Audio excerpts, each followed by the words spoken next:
सन्माननीय अध्यक्ष महोदय, सन्माननीय सदस्य मंगेश कुडाळकर साहेबांनी जो कुर्ला विभागातला रेल्वेच्या जागेवरच्या झोपडपट्ट्यांच्या संदर्भातल्या पुनर्विकासाचा विषय मांडला। एकूण जवळपास 3.87 एकर क्षेत्रामध्ये रेल्वेच्या जागेत 1241 झोपड्यांना त्या ठिकाणी आपण नंबरिंग केलेलं आहे आणि त्यातल्या 1188 झोपड्यांचं बायोमेट्रिक हे सुद्धा सन्माननीय अध्यक्ष महोदय या ठिकाणी आपण पूर्ण केलेलं आहे। सर्वेक्षण करायला, बायोमेट्रिक करायला रेल्वेने आपल्याला या ठिकाणी संमती दिली, त्याप्रमाणे आपण ही कार्यवाही पूर्ण केली। परंतु जो केंद्र सरकारचा ना हरकत प्रमाणपत्र रेल्वेचं या ठिकाणी आपल्याला अपेक्षित आहे, ते रेल्वेचं ना हरकत प्रमाणपत्र सन्माननीय अध्यक्ष महोदय आपल्याला अद्याप या ठिकाणी प्राप्त झालेलं नाही।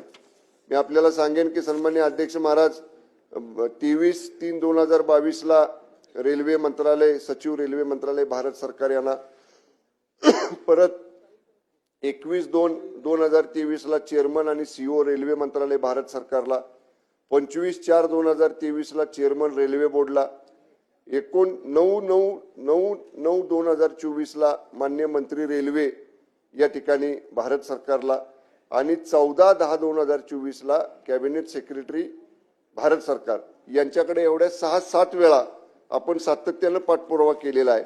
आणि त्यातलं मला सन्माननीय सदस्य मंगेश कुडाळकर साहेबांना आवर्जून सांगायचं आहे की आदरणीय एकनाथजी शिंदे साहेब राज्याचे मुख्यमंत्री असताना 9 सप्टेंबर 2024 ला माननीय केंद्रीय रेल्वे मंत्री अश्विनी वैष्णव यांना आदरणीय एकनाथजी शिंदे साहेबांनी स्वतः या ठिकाणी पत्र देऊन या प्रकल्प किती गरजेचा आहे हा कुर्ल्यातला आणि त्याला तातडीने एनओसी द्यावं अशा पद्धतीचा आग्रह, अशा पद्धतीचं लेखी पत्र तत्कालीन मुख्यमंत्री आणि आत्ताचे उपमुख्यमंत्री आदरणीय एकनाथजी शिंदे साहेबांनी दिलेला आहे।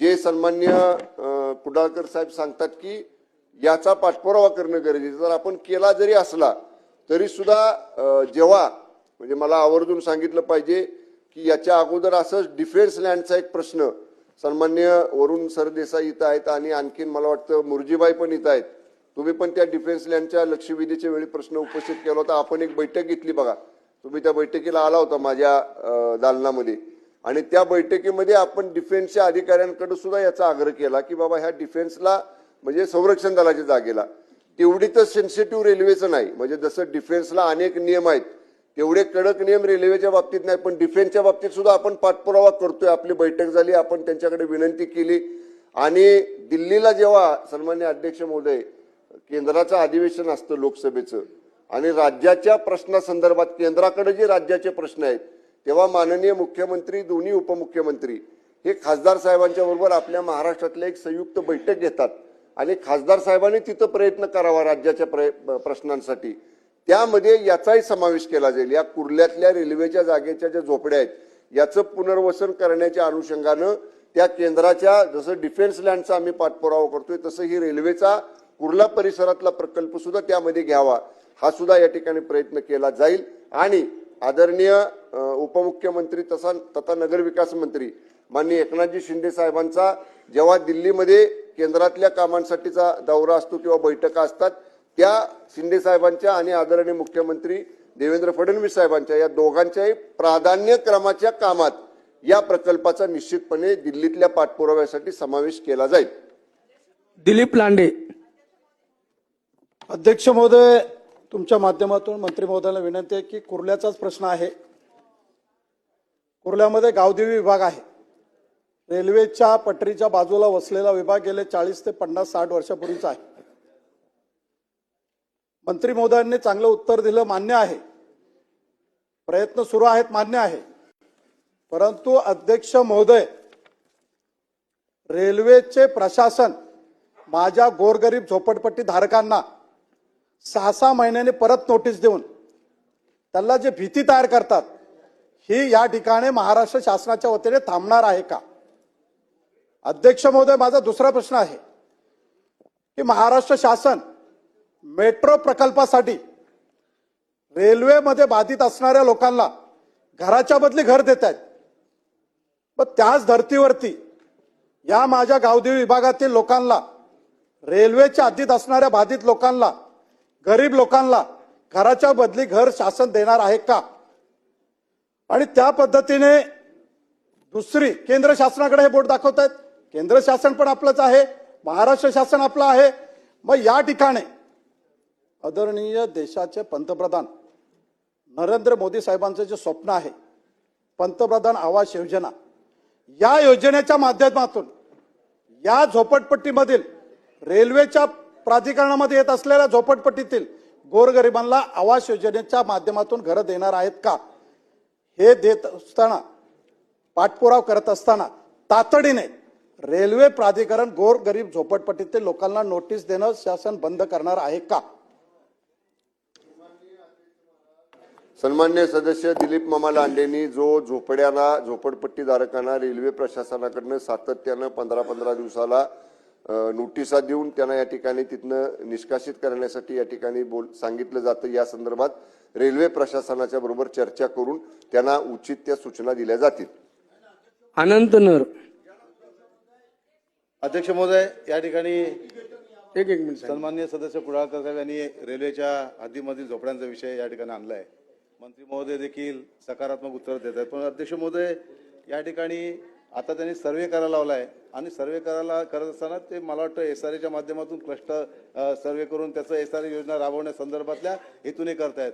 परंतु ज्या ठिकाणी 25-25, 30-30 झोपड्या आहेत त्या ठिकाणचा काही सर्वे झालेला नाही आहे, होत नाही आहे. अध्यक्ष महोदय, माझ्या विभागामध्ये आंबोली फाटक 52 झोपड्या होत्या, त्या ठिकाणचा विषय आहे. सुभाषनगर इथे 30 झोपड्या होत्या. काल परवाकडे मागच्या नोव्हेंबर महिन्यामध्ये 22 झोपड्या कुठल्याही प्रकारची नोटीस न देता मीटर कटिंग न करता साहेब 22 लोकांचे झोपड्या तोडलेल्या आहेत.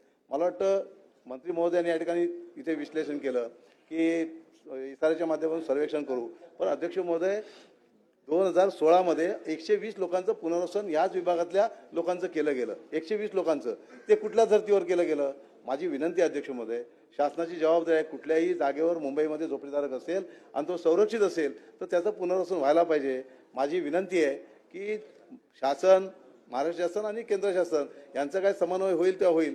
तोपर्यंत जी आवास योजना, पंतप्रधान आवास योजना आहे, त्या माध्यमातून जो काही निधी आहे त्याच्या माध्यमातून PTCच्या माध्यमातून जे काही उपलब्ध होतील, PAP उपलब्ध होतील, त्याच्या माध्यमातून खरेदी करून ते जर लोकांना केलं तर मला वाटतं ही रस्त्यावर येणारी घरं, रस्त्यावर येणारे संसार वाचतील. माझी विनंती आहे अध्यक्ष महोदय, मंत्री महोदयांना, जे इंदिरानगर, बांदेकड इंदिरानगरमध्ये 22 घरं आहेत, आज अक्षरशः रस्त्यावर आहेत. त्याच्यामध्ये सांगायला वाटतं अध्यक्ष महोदय, या ठिकाणी आमचे एक सहकारी BJPचे मागचे ज्येष्ठ नेते आहेत, ज्येष्ठ नेते केवडे, आज बिचारे आज रस्त्यावर त्यांचं कुटुंब आलेलं आहे. ही किती गंभीर बाब आहे. अध्यक्ष महोदय, कुठल्याही शासनाचा कायदा आहे, मान्य आहे, परंतु शेवटी शासनाचा कायदा हा लोकांना दिलासा देण्यासाठी आहे, लोकांचं संरक्षण करण्यासाठी आहे. माझी विनंती आहे मंत्री महोदयांना की हे तातडीने याबाबत विचार करून या इंदिरानगरमधल्या 22 घरांना जसं 2016 मध्ये पुनर्वसन केलं तसं त्यांचं पुनर्वसन करावं अशी विनंती आहे. सन्मान्य अध्यक्ष महोदय, सन्मान्य सदस्य बाळानर यांनी जो काय गांधी कुठलं नगर, इंदिरा, त्यांनी जर माझ्याकडे लेखी स्वरूपामध्ये त्या विभागाची नावं आणि तिथली संख्या दिली तर सदरचे झोपडपट्टीधारक जर झोपडपट्टी पुनर्वसन प्रकल्पाला पात्र असतील तर निश्चितपणे त्याचा फेर सर्वेक्षण करण्याची सुद्धा सूचना या ठिकाणी दिल्या जातील. लक्षवेधी क्रमांक 4. अध्यक्ष महोदय, माझ्या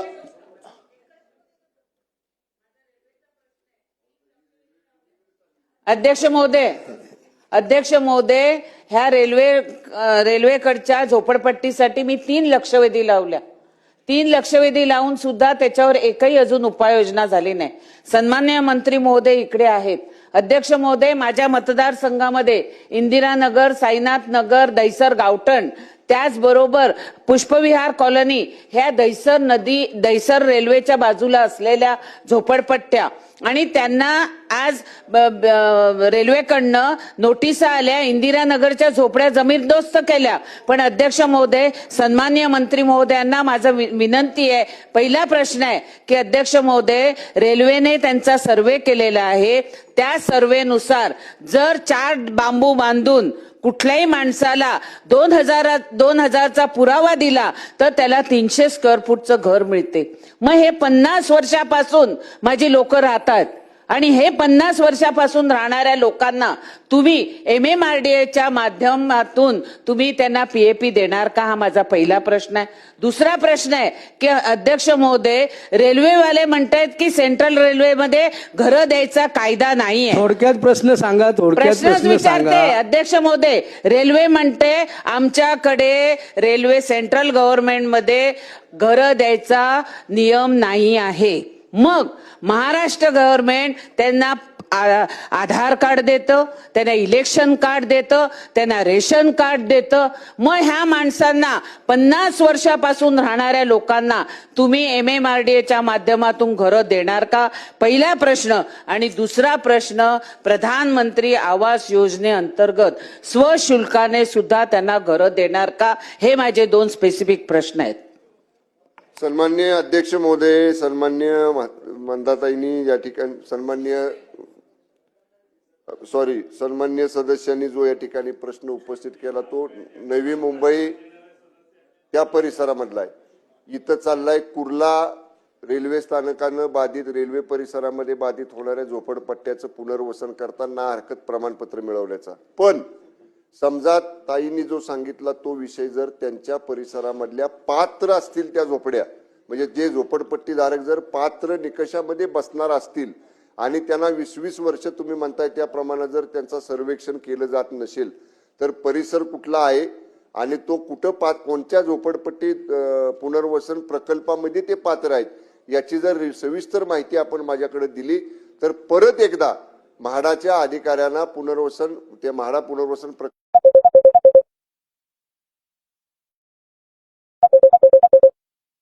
प्रकल्पामध्ये ते पात्र असतील तर अद्याप का त्यांना PAP मध्ये समावेश करून घेतलं गेलं नाही या संदर्भातला त्यांच्याकडनं अहवाल प्राप्त केला जाईल आणि तो अहवाल प्राप्त झाल्यानंतर त्याच्यावरती निर्णय घेतला जाईल. अजय चौधरी. धन्यवाद अध्यक्ष महोदय. अध्यक्ष महोदय, माझ्या मतदारसंघातील जिजामाता नगर, काळाचौकी येथील जवळजवळ 2800 झोपड्यांचा पुनर्विकास गेल्या 25 वर्ष रखडलेला आहे. अध्यक्ष महोदय, या पुनर्विकासच्या योजनेमध्ये विकासकाला 2004 मध्ये LOI देण्यात आला. अध्यक्ष महोदय, मंत्री महोदय, अतिशय महत्वाचा विषय आहे. LOI हा 2004 मध्ये देण्यात आला आणि गेल्या 25 वर्षापासून पुनर्विकास रखडलेला आहे जिजामाता नगर काळाचौकी. हा, 4 नंबर. चौथी लक्षवेधी. आणि अध्यक्ष महोदय, मी मुद्दामून हे सांगू इच्छितो, अध्यक्ष महोदय, या इथल्या ज्या झोपड्या आहेत त्या 5x5 आहे, 6x4 आहे, 8x10 आहे. म्हणजे अक्षरशः जर एखाद्याच्या घरी दुर्घटना घडली, एखाद्याच्या बॉडी झाली तर दरवाजामध्ये देखील ठेवता येत नाही. ती कुठेतरी मोकळ्या जागेमध्ये मंडळाच्या आवारामध्ये नेऊन ठेवावी लागते. एवढ्या छोटी घरं आहेत, छोट्या गल्ल्या आहेत. आदरणीय अध्यक्ष महोदय, आपली मंत्र्यांची बाथरूम देखील 200 चौरस फुटापेक्षा मोठी आहेत. काही वेळेला मी त्या मतदारसंघामध्ये ज्यावेळी फिरतो पायी तेव्हा मन विषण्ण होते. मंत्री महोदय, कसे राहत असतील 5x5च्या घरामध्ये, कसे राहत असतील 8x5च्या घरामध्ये, कसे झोपत असतील, कुठे जेवण बनवत असतील, कुठे अभ्यास करत असतील. आणि मग असे जे स्वप्न बघितलेलं आहे मुंबईकरांनी की झोपडपट्टी पुनर्विकसित होईल, आम्हाला मोठी घरं मिळतील, पण अनेक डेव्हलपर, अनेक विकासक त्यांच्या या सगळ्या आकांक्षावरती पाणी फेरतात. अध्यक्ष महोदय, कुठल्याही परिस्थितीमध्ये याचा पुनर्विकास व्हायला पाहिजे. आम्हाला आमची हक्काची घरं मिळाली पाहिजे. हा त्या झोपडीवासियांचं सातत्याने मन मागत असते, परंतु ते पूर्ण होत नाही. असं म्हणतात की प्रभू रामचंद्रांचा वनवास 14 वर्षांनी संपला, परंतु 30 वर्ष झाली आमचा वनवास मात्र संपलेला नाही. आणि म्हणून अध्यक्ष महोदय, जे काय घडते त्याला आपण आवर घालू शकतो. आपण जर मनात आणलं, सरकारने मनात आणलं, SRAने मनात आणलं, तर विकासकाचं जर नाक दाबलं तर त्याचं तोंड उघडायला वेळ लागत नाही. पुनर्विकास होणं गरजेचं आहे. पण अध्यक्ष महोदय, मला कल्पना अर्थसंकल्प अर्थ पुरवण्या मागण्यांवरती चर्चा आहे, मी फार वेळ घेणार नाही आपला. पण अध्यक्ष महोदय, पुनर्विकास हा झाला पाहिजे. त्याकरता जे आदरणीय मंत्री महोदय जे करता येईल ते करा. त्याला सांगा कर नाही तर मर, एक तर कर नाही तर आपलं तोंड काळं कर, दोघांपैकी एक काहीतरी करा. पण तुम्ही मनात आणलं तर हा पुनर्विकास होऊ शकेल. म्हणून या संदर्भात माझे स्पेसिफिक तीन प्रश्न आहेत की गेले अनेक वर्षापासून प्रलंबित असलेल्या प्रकल्पावर नियमानुसार आपण कारवाई करणार का? माझा प्रश्न क्रमांक 2 आहे, निष्कासित केलेल्या झोपडीधारकांना संक्रमण शिबिर अथवा भाड्या आपण देणार का? आणि माझा तिसरा प्रश्न आहे, अशा प्रकारे वर्षानुवर्ष प्रलंबित प्रकल्पांच्या पूर्ततेकरता कालबद्ध कार्यक्रम व विशेष अधिकाऱ्याची नेमणूक आपण करणार का? सन्माननीय अध्यक्ष महोदय, मुंबईतील जिजामाता नगर, काळा चौकी या परिसरातल्या जवळपास 2800 झोपड्यांच्या पुनर्विकास प्रकल्प अनेक वर्ष रखडला, ही वस्तुस्थिती आहे. त्याच्यामध्ये सन्माननीय अध्यक्ष महोदय, सुरुवातीला मंगलमूर्ती डेव्हलपर्स यांना या ठिकाणी हे काम देण्यात आलेलं होतं आणि त्यानंतर त्यांनी त्याचं काम सुरू केलं नाही, डिले झाला, तिथल्या स्थानिक लोकांच्या अनेक तक्रारी आल्या आणि त्याच्यामुळं सन्माननीय अध्यक्ष महोदय 2005 साली मंगलमूर्ती डेव्हलपर्सची नियुक्ती रद्द करण्यात या ठिकाणी आली आणि त्याच्यानंतर पुन्हा नव्यानं तिथं आता 2011 साली LOI नवीन या ठिकाणी व्यावसायिकाला या ठिकाणी देण्यात आलेला आहे. त्या नवीन LOI प्रमाणे जवळपास 2791 झोपड्यांचं त्या ठिकाणी आपल्याला पुनर्वसन करणं बंधनकारक आहे आणि त्यानुसार आपण सुधारित LOI हा 31/12/2011 त्या ठिकाणी देण्यात आलेला आहे आणि 30/5/2022 रोजी आपण त्या विकासकांनी सदर योजनेत काही प्रगती केली नसल्याने 30/5 रोजी आदेशान्वये मुख्य कार्यकारी अधिकाऱ्यांनी त्याची सुद्धा नियुक्ती या ठिकाणी रद्द केल्यामुळे तो आता AGRC चिक्कर तक्रार समितीकडे त्या ठिकाणी तो प्रकल्प करण्यासाठी या ठिकाणी आलेला आहे आणि त्याचा अपील मान्य करून आता त्याच्याकडनं टाइम शेड्यूल घेतलेला आहे, किती दिवसामध्ये सर्वेक्षण पूर्ण करणार, किती दिवसामध्ये जो काही आपल्याला टाइम बाउंड कार्यक्रम आहे त्या टाइम बाउंड कार्यक्रमाप्रमाणे तो किती दिवसामध्ये तो प्रकल्प पूर्ण करेल याचं त्याच्याकडनं लेखी अंडरटेकिंग हे या ठिकाणी रिसेंटली आमच्या महाराष्ट्राच्या वरिष्ठ अधिकाऱ्यांनी या ठिकाणी घेतलेला आहे. आम्ही तत्कालीन पालकमंत्री जे होते त्यांनी 21/11/2023 मुंबईच्या पालकमंत्र्यांनी या संदर्भामध्ये बैठक घेऊन त्याला उचित आदेश, उचित सूचना या ठिकाणी देण्यात आलेल्या आहेत. तो व्यावसायिक आहे बिल्डर, शांती बिल्डर्स, शांती ओम शांती बिल्डर्स नाव त्याचं आहे. तुम्हीच मुंबईला पालकमंत्री होता काही काळात, त्याच्यामुळे तुम्हाला कदाचित माहित असेल. मी तर मुंबईला कधी नव्हतो पालकमंत्री, त्यामुळं तुमच्या असली ओळख तर काय माहित, असली तर सांगा मला ओळख आहे म्हणून. आणि अजय चौधरी साहेब, आपण त्या बिल्डरला 21/11/2023 तत्कालीन पालकमंत्र्यांनी जे निर्देश दिले, जे मिनिट्स झाले, ज्या बैठकीमध्ये पालकमंत्र्यांचे निर्देश आहेत त्याचं तंतोतंत पालन करण्यासाठी या ठिकाणी जो बारचार्ट त्यानं दिलेला आहे, जे त्यानं कमिटमेंट दिलेलं आहे, जे त्यानं लेखी दिलेलं आहे, त्याप्रमाणे जर त्यानं कारवाई पूर्ण केली नाही, त्याची गती दिसली नाही तर त्यांना पुन्हा टर्मिनेट करण्यासाठी सुद्धा नोटीस दिली जाईल. हारून खान. अध्यक्ष महोदय, आता ज्या प्रकारे मंत्री महोदयांनी आता उत्तर दिलेलं आहे ते उत्तर समाधानकारक आहे, पण माझं म्हणणं एवढंच आहे की 2800 घरं तिथे आहेत आणि गेल्या 20-22 वर्षापासून वेगवेगळे जे विकासक आहेत ते येत आहेत, त्यांना दुसरा विकास नेमला जातो, तिसरा विकासक नेमला जातो. आमचं म्हणणं एवढंच आहे की जो आपण निर्णय घेतो आहोत किंवा पालकमंत्र्यांनी जो निर्णय घेतलेला आहे त्याच्यावर आपण जोराने, कारण विकासकाला आपण जोपर्यंत ठामपणे बोलत नाही आहोत किंवा त्याच्यावर आपण प्रेशर आणत नाही आहोत तोपर्यंत विकासक कोणताही काम करणार नाहीये. 2800 विकास जे झोपडे आहेत त्यांचा प्रश्न आहे. म्हणून तुम्हाला माझा प्रश्न असा आहे की कृपया यांच्यावर प्रेशर आणा आणि कोणत्याही परिस्थितीत हा काम चालू करावं. सन्माननीय अध्यक्ष महोदय, या संदर्भामध्ये सन्माननीय अजय चौधरी साहेब असतील, सन्माननीय आता मुर्जी पटेल साहेब बोलतायत, आणि अनेक सन्मान्य सदस्य बोलले, या संदर्भात जे जे मी आश्वासन आज या ठिकाणी प्रभारी मंत्री या विभागाचा अधिवेशन काळातला म्हणून दिलेला आहे, या संदर्भात मी स्वतः अधिवेशन संपल्यानंतर 1 महिन्याच्या आत माझ्या दालनात याची पुन्हा एकदा बैठक घेतो, सगळ्या वरिष्ठ अधिकाऱ्यांना बोलवतो, सगळ्या संबंधितांना बोलवतो, कुठल्याही परिस्थितीत